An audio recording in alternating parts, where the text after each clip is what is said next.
Okay, welcome to OCD Whisperer Podcast. And today with me, I have Chris Trondsen, and we're going to be having part two talking about emotions and OCD. So, Chris Trondsen, he is a specialist in OCD and anxiety disorders at the Gateway Institute.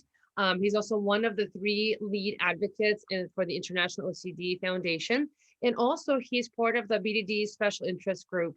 And he's a vice president in the Southern California chapter for International OCD. So thank you so much for coming back, Chris, and talking to us today a little bit more about emotions and OCD. Welcome. Yes, thank you for having me back. I'm glad we're having part two. I always think that this is such a untapped part of OCD treatment, recovery, and just knowing the disorder. So I'm glad that we're able to talk about it a little bit longer. Thank Yeah, you. absolutely. I know that the last episode we talked specifically kind of focused on anger. And I know that when we had finished that episode, you and I talked about there's some other kind of heavy feelings that come through with this experience that people don't quite often understand. So just that emotional intensity that people with OCD can have, and especially things like guilt, right? Shame, embarrassment. I mean, it can be just so heavy. So yeah, if we can have us just dive in and have you share with us some more today about some of these feeling states. And definitely, I know guilt is a big one for a lot of people, guilt and shame. But yeah, if you can tell us a little bit more and walk us through some of that emotional charge and kind of challenge that folks with OCD experience. Yeah, no, like we discussed in the last episode of the podcast about, people with OCD experience emotions much more intensely. There's been research that I talked about the first podcast on this topic. And so people are going to feel those emotions very strongly. I'm glad we were able to touch on OCD and anger because that's such a huge part of it. And then you just mentioned some other emotions people feel. One of the things that I don't think people fully grasp who don't either have OCD or specialize in the treatment of OCD is the emotion is so strong behind the thought that people are feeling the emotions as if they've really done that thing wrong. So I want to specifically talk about right now about kind of shame and guilt. So there's different subtypes of OCD, and one of them I kind of throw under this idea of like taboo topics. So that might be, wanting to cheat on, having intrusive thoughts about wanting to cheat on your husband, or it can be pedophilia OCD, bestiality, incest, conflict with your sexual orientation. So things that society deems kind of taboo or wrong. And what I find with my clients is those that are experiencing those intrusive thoughts and those feelings are having the same emotions that somebody who actually did that thing would be feeling. So if you've ever had a friend who's cheated on their husband or their wife and you're consoling them and they're crying, why did I do it? And they're a mess. I see that same thing in my office, and when I talk to my client about it, they haven't cheated. They might have had an intrusive thought, or maybe when they're at the grocery store, they saw somebody that was like, "Oh, they're attractive." But what happens is that little thought kind of gets planted like a seed, and then because of the compulsions, which is reinforcing this idea that they've done something wrong, it's that thought action fusion. I've had this thought, therefore it's just as bad as if I did it. So this person might spend weeks, days, months, years, ruminating on that thought. But what I notice is their emotions is the same as if somebody who's actually physically cheated. So what's so detrimental is now this person is carrying all this shame, all of this guilt. They're hating themselves. They're having negative thoughts. They're punishing themselves. I'm not going out anymore.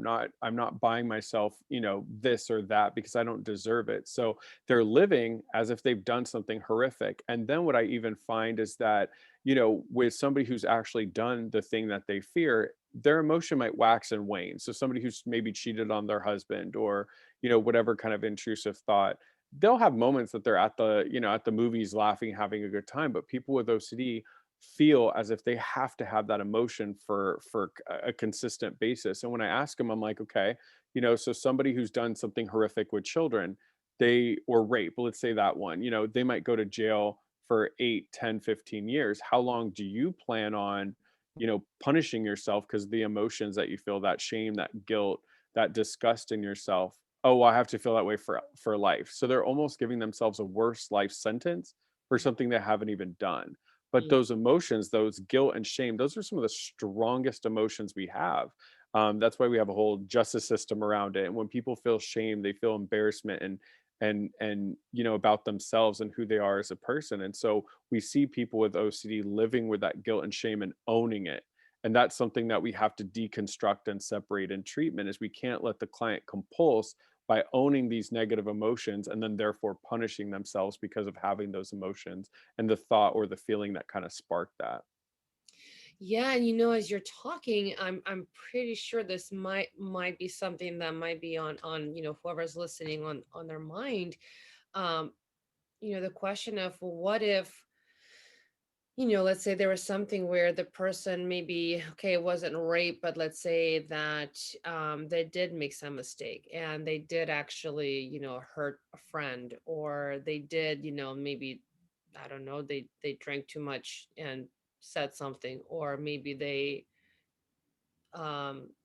made some move towards somebody, or said what, anything like that.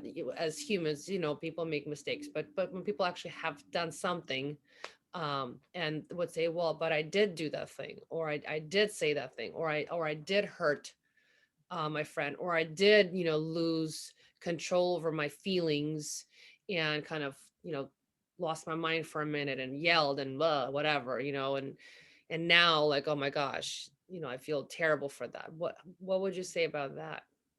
Yeah. So what happens is, that's usually where that all or nothing that we see in OCD comes into play. So that person starts to define themselves with that error. So you're right. Let's say they decided to, cheat on their wife or their husband, and they've forgiven them and they're trying to move on. Or usually, I'll be honest though, it's usually something a lot less in my sessions. It might be where somebody flirted with somebody, or it might be where somebody, gave them their phone number and they never called the person, but they accepted it. It's usually something smaller. But even if we go to like they actually physically cheated on somebody they're in a relationship with, the level of punishment that that person and shame and guilt is so heavy, because they'll come into the session and it might be the first session we're kind of talking about like what are your intrusive thoughts, and they'll tell me like, oh, it's so horrific, I don't even want to talk about it. So my head goes to, they've murdered someone, they're on their seventh victim, am I the eighth? I mean, it's just the way that they're presenting it, it's so intense.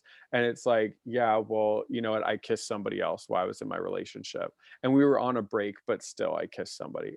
But the way that they're carrying that guilt and that shame is so heavy that they are punishing themselves as if they've done something 10 times worse.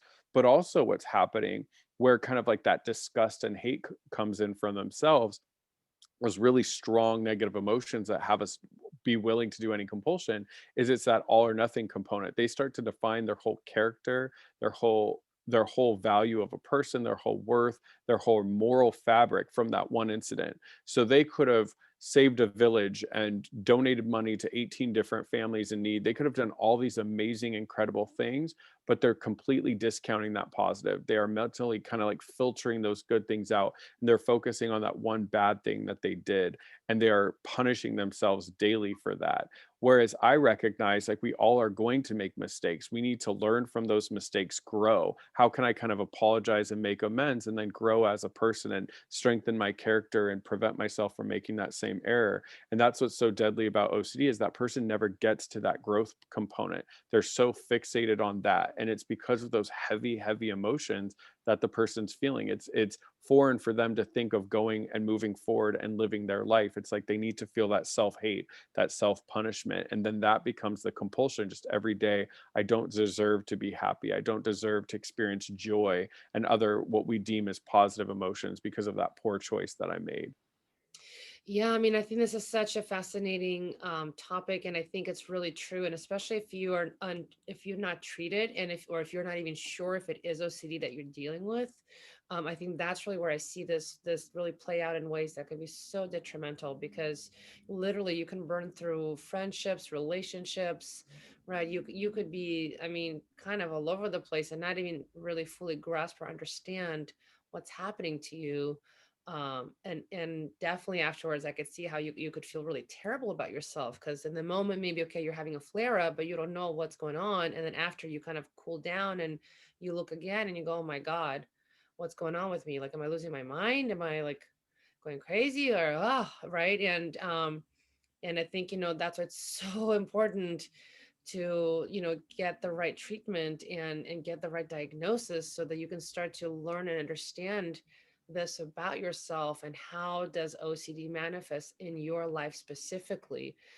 How does your individual, how does it show up for you? What are your vulnerabilities, right? And how to understand your thoughts, your feelings, just yourself so much better, so that you can then know how to move yourself through things and not have that, so much of that dysregulation, and also, like you're Mhm. saying, not buy into creating so much meaning around it, right? um, Exactly that last point. I mean, that's the mistake that most of us make before we get treatment with OCD is we make so much meaning, especially out of our feelings. So that's what we call emotional reasoning, which is one of those like main, kind of cognitive distortions that we see specifically in OCD. So, like you said, is we take meaning of those feelings. Obviously, we do that with thoughts, but since we're focusing on feelings, if somebody feels guilty, let's say they did or say something that they're not proud of or happy, instead of it being just an intrusive thought, let's say they actually did something or aren't happy. Maybe they drove home with some alcohol in their system. Maybe they didn't crash or hurt anyone, but they feel guilty for doing that. They take so much meaning out of those negative emotions. And emotional reasoning is basically where we start to base our behaviors and our actions and what is safe, what's not safe, etc., on how we feel. And so the problem is if somebody is using those emotions to almost kind of self-punish, they feel disgust with themselves or embarrassment or any of those really strong emotions, they're taking so much meaning, and then they're feeling that they have to live their life based on that emotion. That's what you just were talking about, is making meaning of that. And so the good news is when we look at the research, it does show that ERP helps with emotional regulation. And what's really key in treatment, like you said, it's so important to work with a specialist who understands this. It's being able to start tearing the emotions from the person so that the person can use kind of like that mindfulness of being able to observe the emotions versus deem them as direction of how to act. Because I always tell my clients, we're not like low intellectual animals, so we can be on the middle of the road and be tired and we don't immediately go to sleep, or we can be hungry in the middle of a meeting and not grab food, or we can be angry at someone and not punch them. So we have the ability to have emotions but not act on them, and that's what I really work with my clients on. And what's important in treatment is to say you can have these emotions, but you don't need to act on them. You don't need to let these emotions deem what your next choice is. You can be observant. That's why I love mindfulness. Like, be observant of that emotion, notice it's there, let it be present, yet choose, or, we see this in acceptance and commitment therapy also, choose not to act on that emotion. So I can feel guilt because OCD is telling me I should feel guilty because I drove, 2 years ago with alcohol in my system, and I can punish myself every day, but no action is taken. Nothing is learned. There's no change. It's just that stewing in the past and being in that past and being mad at yourself and wishing you could go back in time and make a different choice, which we know we can't. So that's why the acceptance of ERP comes in, of saying, I'm going to let this anger go. I'm going to let this disgust or whatever emotion I'm having. I'm going to be able to recognize that that's the OCD turning and cranking up the volume, and I'm going to choose to move forward. So I'll ask clients, like, what would you be doing differently if you weren't living in the guilt that you experience every day? Well, I'd hang out with friends, I'd go out of the house, I'd go golfing, I would do this. And that's their treatment. And it may seem weird, but I have clients who going golfing or going to a spa day is a 10 on their list, because to them, they think they're so bad because of those negative emotions from their event or intrusive thought, that they think they need to punish themselves every day. So just going to get their nails done or going to play baseball with their friends, they feel like a fraud, a phony. Why should I be doing this when I'm such a terrible human?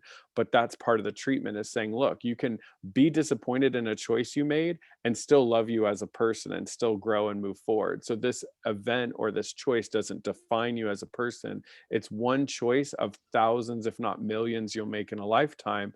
We can have that gray. We don't have to like basically brand ourselves because of something that we did or something OCD says we did. That's beautiful. I think and you literally already hit on something that I always ask. What could be the one thing that somebody could do about it? And you just said, there it is, right? Mindfulness. And you also said, looking at those things that you are depriving yourself of, especially if you're doing a self-punishment as one of your Mm, compulsions, and make sure you start to actually engage, right? The art of opposite action when it comes to OCD yes. work. Beautiful. Yeah, like an easy example is if you're having intrusive thoughts about harming, let's say, children, and you have a niece or a nephew. I mean, that's going to your family event. It's seeing your niece or nephew. It's picking them up. It's hugging them. Now, the hard thing is sometimes people don't feel anxiety, and anxiety obviously is what we most kind of the emotion we most connect with OCD. But I'll have clients that don't feel anxiety. Instead, they just feel like that disgust with themselves or that shame or why am I having these thoughts? And so it's one of the things I do in the beginning of treatment, especially with certain subtypes, is I expand beyond the anxiety. We think of OCD and anxiety so much, which obviously, because I think everybody with OCD deals with anxiety, but there's clients, like I said, with POCD, for instance, that a lot of their emotion when they're around children is disgust with themselves, shame and guilt. So if they don't recognize those strong emotions as OCD as well, like kind of blowing those emotions up, they may own those, think they're a disgusting person because they're not feeling anxiety based on the literature they read. So that's what's important is, like you just said, that opposite action, allow that negative emotion to kind of be there, let it sit. But the great news is you don't have to do anything about it. And you just let Yeah. it be. Let it fade on its own versus feeling like you have to address it. Exactly, exactly. And then do the opposite, which is like you said, actually interact Yes. with your nieces, interact with people, and not allow yourself to, be put in a corner like OCD loves to do, right? Let's Absolutely. avoid the world altogether and just sit Yes. here just in case. Yeah, and that's what people do. With this, like when people are feeling extreme negative emotions, commonly when they come into my office, what they've been doing for the last 2, 3 years is just rumination, sitting in their room and avoiding people. Yeah. And that's the compulsion. I need to make sure that I'm not a danger or harm to other people, or I'm not embarrassing myself, or I'm not this, or I'm not that. So if I just sit at home and isolate, I could feel some kind of relief. But that's the treatment, is to learn that you can get that same level of relief by engaging in the world, as long as you have those ERP tools that we know works for OCD. 100%. Thank you so much, Chris, for your Yes. time and for talking about this. This is such an important topic. Yes, thank you so much for having me. I hope everyone got something from this, because I think it's such an important component of OCD recovery. And people need to keep downloading all your episodes and listening to the OCD Whisperer podcast. Thank you. Of Okay. course. Bye.